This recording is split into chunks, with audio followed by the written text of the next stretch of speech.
Bismillahirrahmanirrahim. Assalamualaikum warahmatullahi wabarakatuh. Perkenalkan, nama saya Pramudani Wana Fajri, NPM 233510365. Saya berasal dari kelas 6F. Di sini saya akan membuat tugas pemrograman mobile, yaitu membaca arsitektur, kode, dan kopi. Baiklah, masuk ke bab 1, yaitu ada The Philosophy of Bridge, yaitu arsitektur React Native. Yang pertama ada native versus hybrid versus cross-platform, the battle royale.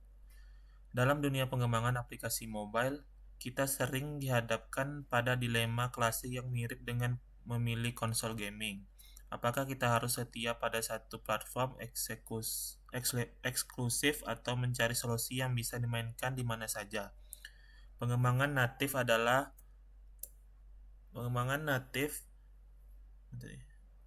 pendekatan puris di mana kita menulis kode khusus untuk setiap sistem operasi, yaitu Swift atau Objective-C untuk iOS dan Kotlin atau Java untuk Android. Pendekatan ini memberikan performa yang sangat maksimal karena kode berinteraksi langsung dengan hardware tanpa perantara, ibarat bermain game PC dengan spesifikasi Sultan yang dioptimalkan penuh. Namun kelemahannya sangat jelas dan menyakitkan bagi dompet serta waktu, yaitu kita harus membangun dua aplikasi terpisah dengan dua tim developer yang berbeda. Bayangkan jika sebuah startup harus menggaji dua divisi engineering hanya untuk meluncurkan satu produk yang sama. Tentu, ini adalah mimpi buruk bagi efisien anggaran. Selain itu, sinkronisasi fitur antara versi Android dan iOS seringkali menjadi masalah logistik yang rumit karena perbedaan kecepatan pengembangan di kedua tim tersebut. Di sisi lain, spektrum kita mengenal pendekatan hybrid, yang pada dasarnya adalah penipuan visual yang cukup cerdik namun seringkali mengecewakan dari segi performa. Aplikasi hybrid sebenarnya hanyalah sebuah website yang dibungkus dalam cangkang aplikasi atau web view. Mirip seperti membuka situs web di browser tetapi tanpa address bar di bagian atasnya. Teknologi seperti Elonic atau PhoneGap atau Cordova mempopulerkan metode ini karena kemudahannya. Jika kamu bisa membuat website dengan HTML, CSS, dan JS, maka kamu bisa membuat aplikasi mobile. Sayangnya karena ini hanyalah browser yang menyamar, akses ke fitur natif seperti kamera atau sensor seringkali terasa lambat atau penuh bug. Pengguna akan segera menyadari bahwa aplikasi tersebut tidak terasa nyata karena animasi yang patah-patah dan respon sentuhan yang kurang presisi dibandingkan aplikasi asli. Rasanya seperti memainkan game AAA tapi lewat layanan streaming dengan koneksi internet yang putus nyambung, sangat tidak memuaskan.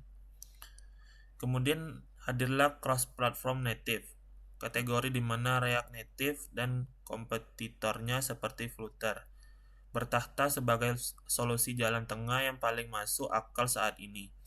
Berbeda dengan hybrid yang hanya menampilkan halaman web, React Native benar-benar merender komponen UI asli milik sistem operasi, sehingga tombol yang kamu lihat di layar adalah tombol native Android atau iOS yang sesungguhnya. Filosofinya adalah learn once, write anywhere, yang berarti kita bisa menggunakan satu basis kode JavaScript untuk mengendalikan dua platform sekaligus tanpa kehilangan feel aplikasi aslinya. React Native tidak sekadar membungkus website, melainkan bertindak sebagai dalang yang memerintahkan sistem operasi untuk menggambarkan antarmuka sesuai keinginan kita. Ini memberikan keseimbangan terbaik antara efisiensi pengembangan, satu tim, satu bahasa, dan kualitas pengalaman pengguna yang hampir setara dengan aplikasi native murni. Nah, mengapa React Native lebih unggul dibandingkan Flutter dalam kondisi tertentu? Atau mengapa ia masih bertahan meski teknologi baru bermunculan? Jawabannya terletak pada ekosistem JavaScript yang sudah menjadi bahasa pemrograman paling populer di dunia, yang artinya kolom talenta developernya sangat luas dan melimpah. Jika kamu sudah menguasai React untuk web, transisi ke React Native terasa sangat natural karena pola pikir komponen dan manajemen datanya hampir identik. Selain itu, raksasa teknologi seperti Meta atau Facebook, Microsoft, dan Shopify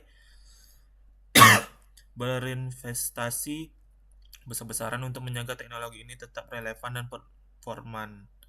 Komunitas yang besar juga berarti jika kamu menemui error yang aneh, kemungkinan besar sudah ada orang lain yang menyelesaikan dan memposting solusinya di Stack Overflow atau GitHub.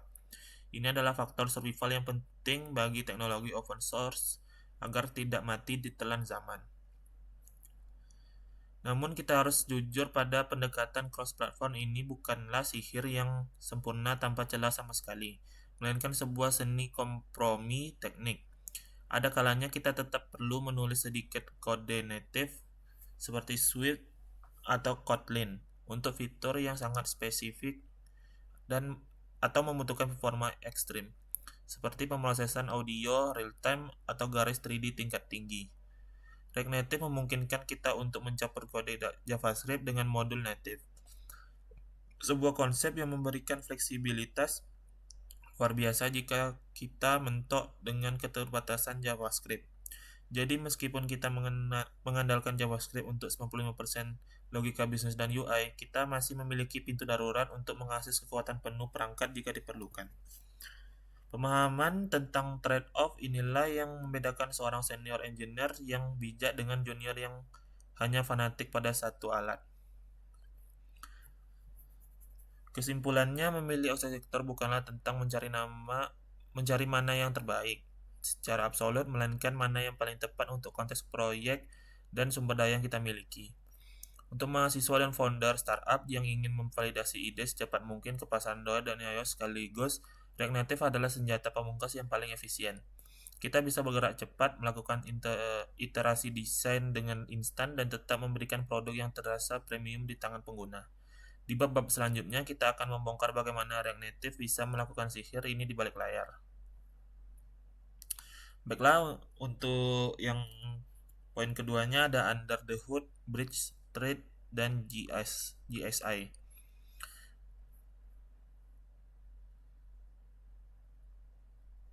Nah, untuk memahami React Native bekerja, kita perlu membayangkan sebuah komunikasi yang terjadi antara dua dunia yang terpisah total.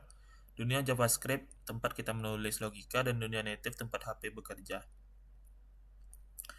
Secara default, kedua ini tidak saling mengerti bahasa satu sama lain. JavaScript tidak paham UI view di iOS, dan Android tidak peduli apa itu arrow function di JS.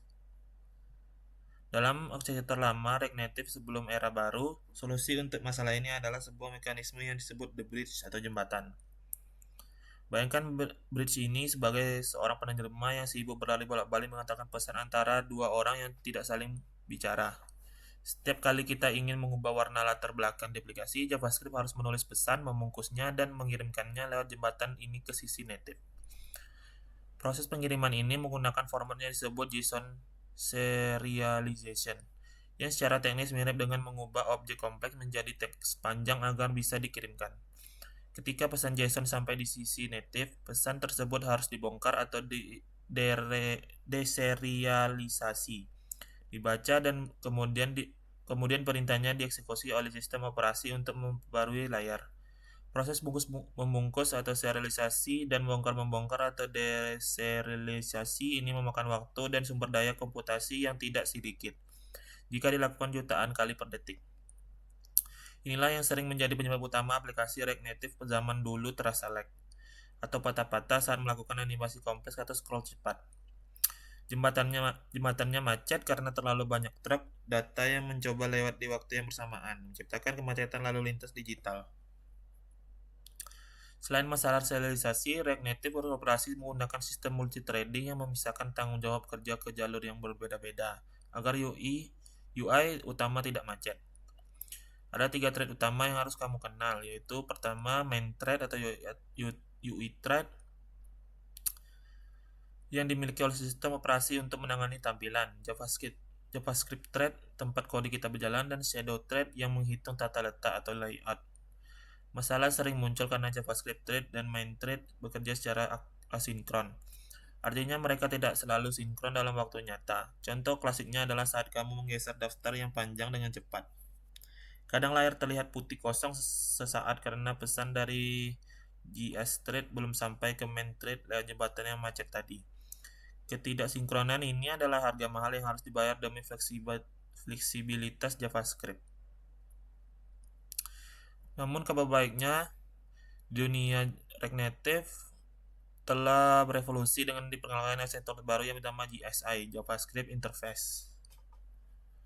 JSI ini adalah game changer yang menghapus konsep jembatan lambat tadi dan menggantinya dengan komunikasi langsung.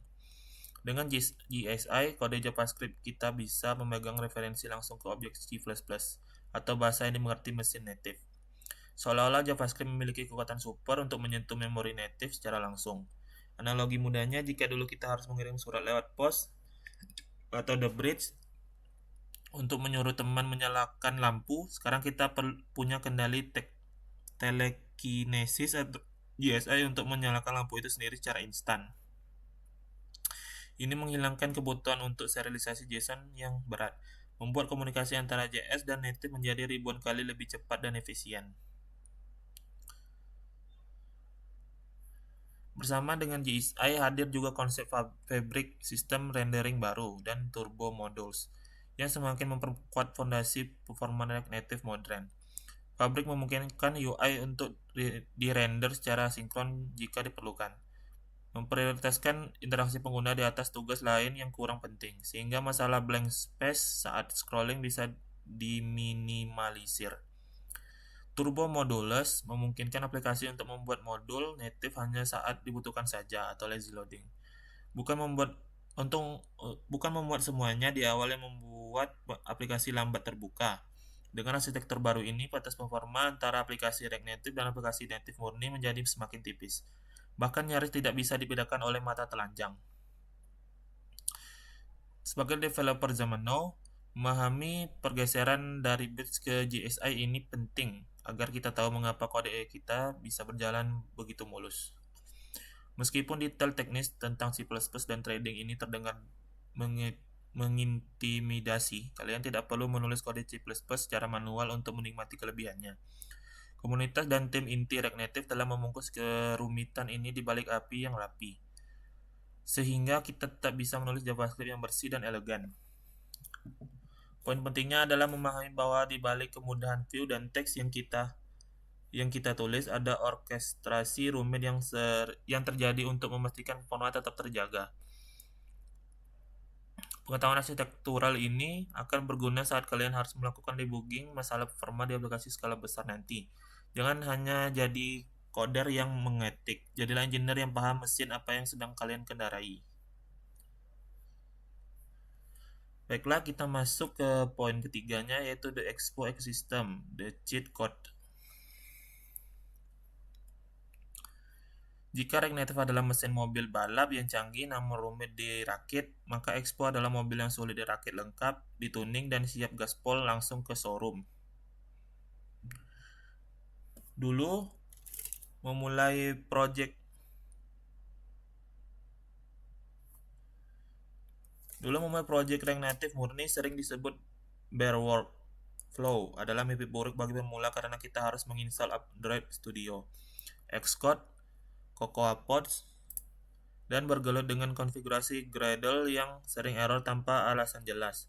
Expo hadir untuk menyelesaikan penderitaan ini dengan menyediakan seperangkat alat atau toolchain yang mengabstraksi kerumitan konfigurasi native tersebut.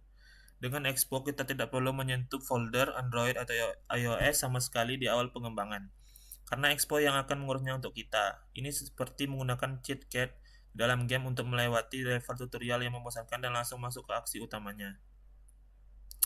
Salah satu fitur ajaib dari ekosistem ini adalah aplikasi Expo Go, sebuah aplikasi yang bisa kamu unduh di Google Play Store atau App Store di HP fisikmu. Expo Go berfungsi sebagai kontainer atau wadah yang bisa menjalankan kode JavaScript yang kamu tulis di laptop secara real-time, tanpa perlu kabel data, selama satu jaringan Wi-Fi.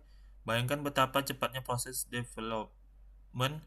Kamu ubah warna tombol di VS Code, tekan simpan, dan boom, tampilan di HP kamu berubah dalam hitungan milidetik berkat fitur fast refresh. Ini memangkas waktu compile yang biasa memakan waktu beberapa menit di pengembangan natif konvensional menjadi nyaris nol. Bagi mahasiswa yang laptopnya spesifikasinya kurang, Xpogo adalah penyelamat karena beban kompilasi yang berat tidak terjadi di laptop, melainkan dijalankan oleh engine yang sudah ada di dalam aplikasi Xpogo tersebut. Namun Expo bukan hanya soal kemudahan di awal, mereka juga menyediakan layanan cloud yang disebut EAS atau Expo Application Service yang sangat powerful untuk skala industri. EAS ini memungkinkan kita untuk membuat file instalasi aplikasi untuk Android dan IPA untuk iOS di server milik Expo. Bukan milik kita, bukan di laptop kita sendiri. Artinya, kita bisa membuat aplikasi iOS meskipun kamu menggunakan laptop, Windows, atau Linux. Sesuatu yang mustahil dilakukan jika menggunakan cara tradisional tanpa memiliki MacBook. EAS bertindak sebagai pabrik jarak jauh yang menerima pesanan kode kita, merakitnya, dan mengirimkan kembali tautan untuk mengunduh aplikasi yang sudah jadi. Fitur ini mendemokratisasi pengembangan aplikasi mobile, memastikan bahwa siapapun bisa merilis aplikasi ke App Store tanpa terhalang tembok eksklusif perangkat keras Apple. Selain itu, Expo memiliki fitur OTA atau over-the-air updates yang memungkinkan kita mengirim perbaikan bug atau fitur baru langsung ke HP pengguna tanpa harus menunggu proses review dari Apple atau Google yang lama. Bayangkan ada bug kritis di aplikasimu yang membuat aplikasi crash. Dengan auto updates, kamu bisa memperbaiki kode JS-nya, mengirim update via EAS update, dan saat pengguna membuka aplikasi berikutnya, perbaikan itu sudah terunduh otomatis. Ini mirip seperti game online yang melakukan patching kecil saat loading screen, memastikan semua pemain mendapat versi terbaru tanpa perlu pergi ke toko aplikasi. Memungkinkan ini memberi agilitas luar biasa bagi tim pengembangan untuk merespon masalah di lapangan dengan kecepatan kilat.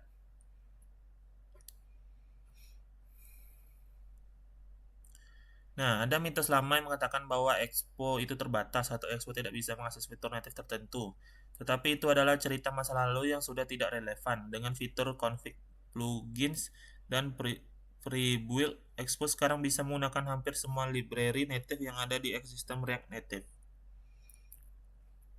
Bahkan yang membutuhkan pengeditan kode native sekalipun, konsep ini disebut Continuous Native Generation atau CNG, di mana folder native atau Android dan iOS tidak disimpan permanen di proyek kita, tapi dibuat ulang atau generate setiap kali kita mau melakukan build.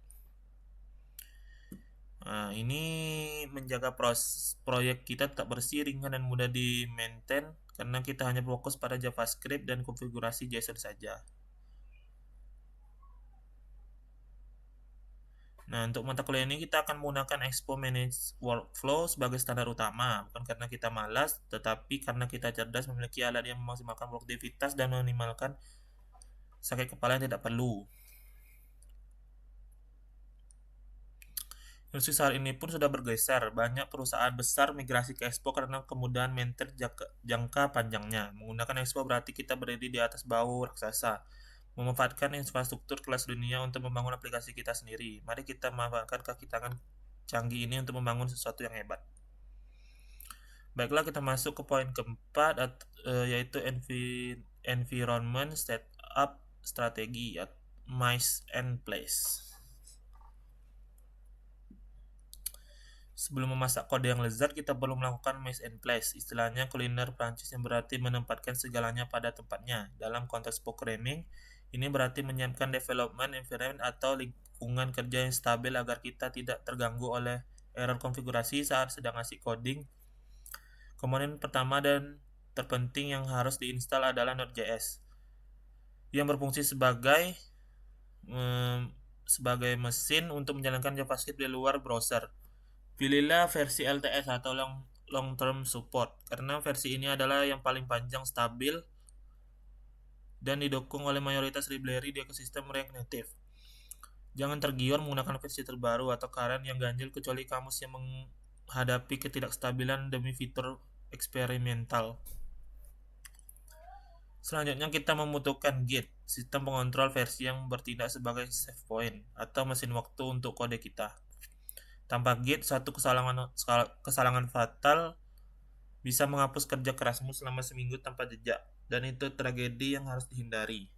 Membiasakan diri melakukan commit atau menyimpan perubahan secara rutin bukan hanya best practice, tapi juga etika dasar dalam bekerja tim. Selain untuk menggunakan Mac OS, sarankan menginstal Watchman, sebuah alat buatan Facebook yang bertugas memantau perubahan file di hard drive. Watchman bekerja jauh lebih cepat daripada pemantau file standar. Memastikan bahwa saat kamu menekan tombol save, simulator langsung bereaksi tanpa jeda yang menyebalkan. Pemilihan code editor atau IDE juga sangat krusial. Dalam standar industri saat ini jatuh pada Visual Studio Code atau VS Code. VS Code bukan sekadar editor teks, tetapi sebuah sistem yang bisa diperkuat dengan berbagai extension bermanfaat seperti ES7+, React, Redux, React Native, snippets untuk mempercepat pengetikan, dan Prettier untuk menampilkan kode secara otomatis.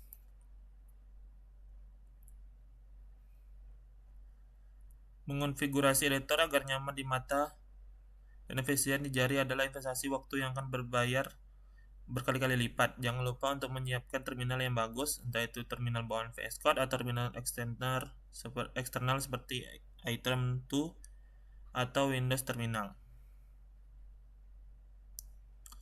Nah, meskipun kita akan menggunakan Xpogo di HP fisik, memiliki emulator atau Android Virtual Device atau simulator di laptop tetaplah penting untuk pengujian cepat. Simulator memungkinkan kita melihat bagaimana aplikasi berjalan di berbagai ukuran layar dan versi OS yang berbeda tanpa perlu membeli 10 HP berbeda.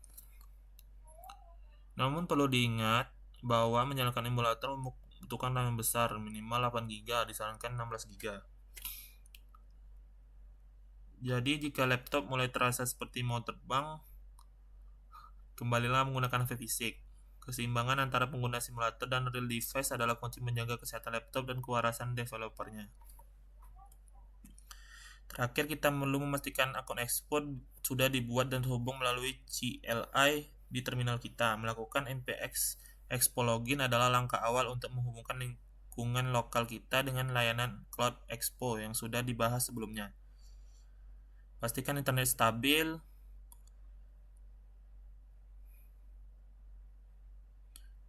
Jika memungkinkan, berada di jaringan yang sama antara laptop dan HP untuk mencari proses tunneling data. Seringkali masalah aplikasi tidak mau connect disebabkan oleh hal sepele seperti koneksi atau firewall yang terlalu agresif. Menyiapkan lingkungan kerja mungkin terasa membosankan dan teknis, seperti menyusun kabel sebelum konser musik dimulai, tapi ini ada fondasi dari segalanya. Lingkungan yang rapuh akan menghasilkan frustasi yang tidak berujung, sementara lingkungan yang robust membuat proses coding menjadi mengalir dan menyenangkan. Anggaplah proses instalasi ini sebagai ritual inisiasi seorang developer. Setelah kamu berhasil melewatinya, tidak ada lagi hal yang bisa menghentikanmu untuk bekerja.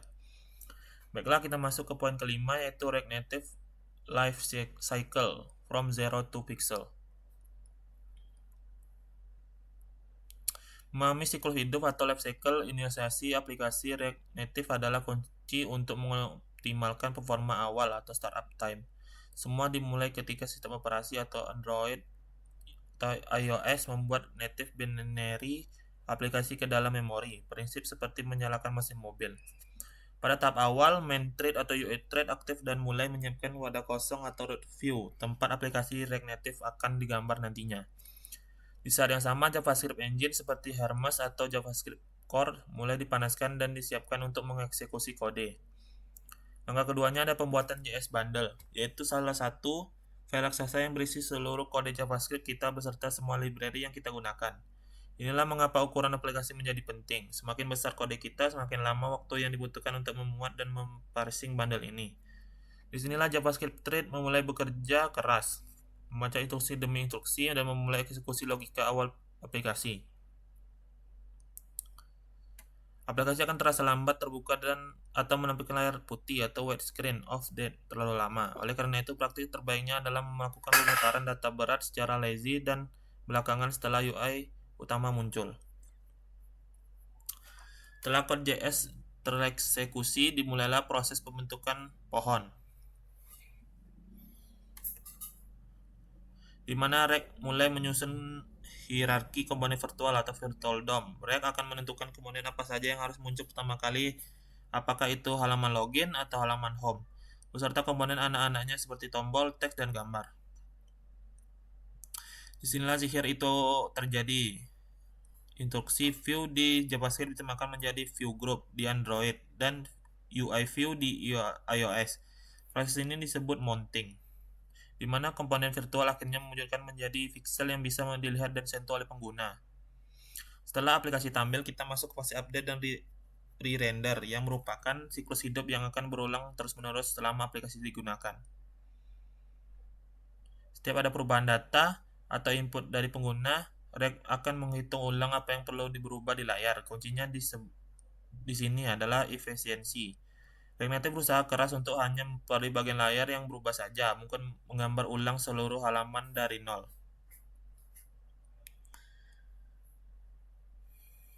Re-render adalah skill vital untuk mencegah aplikasi menjadi lambat seiring bertambahnya fitur. Terakhir ada fase unmounting, yaitu ketika sebuah komponen dihapus dari layar, misalnya saat pengguna berpindah dari halaman home ke halaman setting. Pada fase ini sangat penting untuk melakukan pembersihan atau clean up, seperti memastikan timer, membatalkan request data yang belum selesai, dan berhenti mendengarkan sensor GPS. Jika kita lupa melakukan pembersihan, akan terjadi kebocoran memori atau memory leak, di mana aplikasi memakan RAM semakin besar lama-kelamaan hingga akhirnya crash karena kehabisan memori. Ini mirip seperti mematikan air keran sebelum meninggalkan rumah. Awalnya tidak masalah, tapi lama-lama rumah bisa banjir. Nah, memahami siklus hidup memberikan kita visi X-ray terhadap aplikasi yang kita buat. Kita tidak lagi melihat aplikasi sebagai kotak hitam misterius, melainkan sebagai serangkaian proses logis yang bisa diukur, diprediksi, dan dioptimalkan. Dengan pengetahuan ini, kita bisa menempatkan logika kode di tempat yang tepat, kapan harus membuat data, kapan harus memulai animasi, dan kapan harus membersihkan sampah memori. Inilah fondasi arsitektural terakhir sebelum kita mulai menulis baris kode pertama kita di bab berikutnya. Baiklah, masuk ke bab terakhir, yaitu integrasi keislaman atau the spiritual bridge. Dalam arsitektur React Native, kita menemukan bahwa inti kekuatan terletak pada kemampuan menghubungkan dunia-dunia yang berbeda, JavaScript dan Native, agar dapat bekerja sama menciptakan sesuatu yang bermanfaat. Yang pertama, ada filosofi the bridge dan ta'aruf, saling mengenal. React Native bekerja karena adanya jembatan yang memungkinkan JavaScript berkomunikasi dengan kode native atau Android atau iOS. Tanpa jembatan ini, keduanya asing dan tidak bisa berinteraksi. Dalam Islam, Allah menciptakan manusia berbeda-beda bukan untuk saling asing atau berkonflik, melainkan untuk saling mengenal atau ta'aruf dan berkolaborasi. Dalam surat Al-Hujarat ayat 13 menyebutkan, "Hai manusia, sesungguhnya kami menciptakan kamu dari seorang laki-laki dan seorang perempuan, dan menjadikan kamu berbangsa-bangsa dan bersuku-suku, supaya kamu saling mengenal." Sama seperti React Native yang mendamaikan suku JavaScript dan suku Java atau Swift. Untuk membangun aplikasi hebat, seorang Muslim developer harus menjadi jembatan yang menghubungkan sebagai potensi umat untuk kebaikan, bukan menjadi pemecah belah atau bug dalam masyarakat. Seterusnya ada prinsip efisiensi atau learn once, what anywhere, dan larangan mubazir. Salah satu alasan utama kita memilih React Native adalah efisiensi. Kita tidak perlu membuang waktu dan biaya untuk menulis dua kode yang sama, satu untuk Android, satu untuk iOS. Kita menghemat sumber daya atau resource. Islam sangat membenci kesia-siaan atau mubazir. Efisiensi waktu dan tenaga adalah bentuk syukur atas nikmat umur yang diberikan Allah. Dalam surat Al-Isra ayat 26-27 disebutkan bahwa, "Dan janganlah kamu menghambur-hamburkan hartamu secara boros. Sesungguhnya pemborosan itu adalah saudara-saudara setan." Dalam konteks coding, memiliki teknologi yang tepat seperti React Native untuk startup yang butuh cepat adalah bentuk pemahaman air ini. Kita tidak memboroskan umur atau time complexity untuk hal yang bisa diselesaikan dengan lebih cerdas. Yang ketiga ada environment setup dan kode itcon atau profesionalisme. Di bagian persiapan lingkungan kerja, environment setup, kita belajar bahwa persiapan yang buruk akan menghasilkan error yang tak berujung. Persiapan yang matang adalah kunci kesuksesan aplikasi. Rasulullah SAW mengajarkan konsep itqan, yaitu melakukan pekerjaan dengan seprofesional dan serapi mungkin.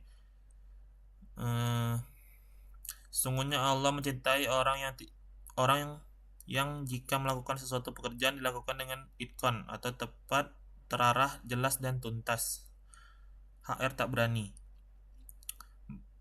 Menyiapkan tools dengan benar, merapikan struktur folder, dan memastikan instalasi berisi bukan hanya soal teknis, tapi juga manifestasi dari itqan. Seorang muslim tidak bekerja asal-asalan. Persiapan awalnya setup karena harus kokoh agar berhasil akhirnya bermanfaat maksimal. Selanjutnya ada rangkuman.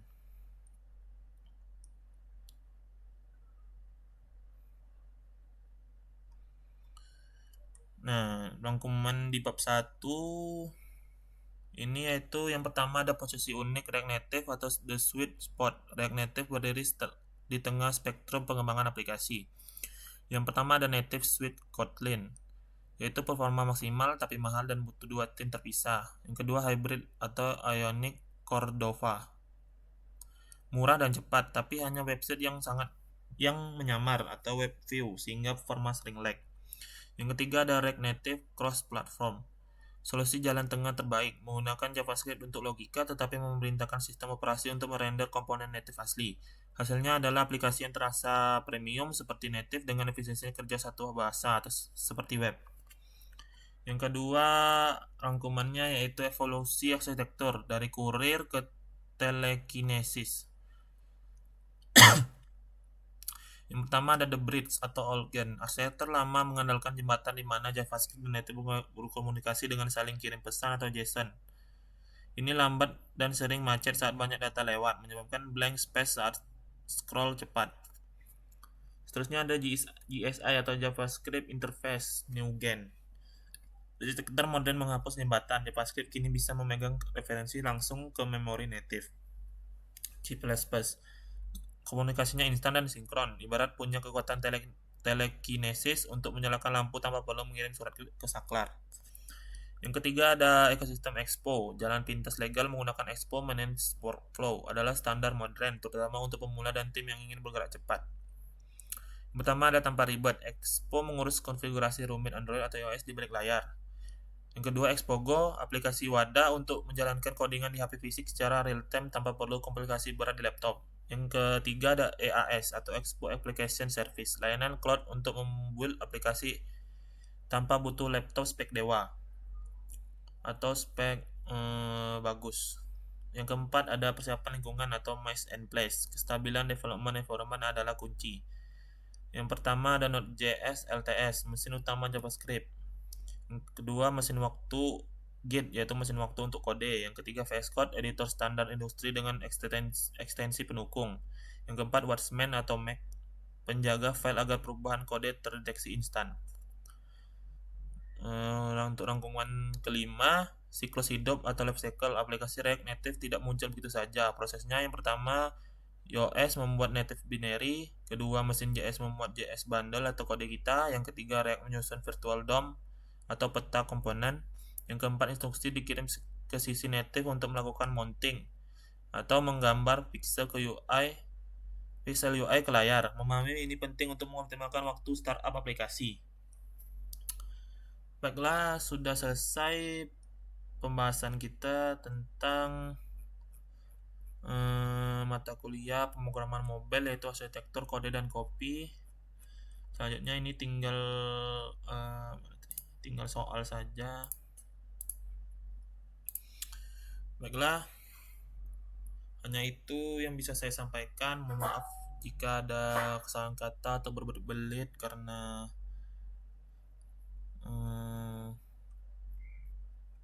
sedang puasa. Mohon maaf sebesar-besarnya. Lebih dan kurang saya mohon maaf. Wabillahi taufiq wal hidayah. Wassalamualaikum warahmatullahi wabarakatuh.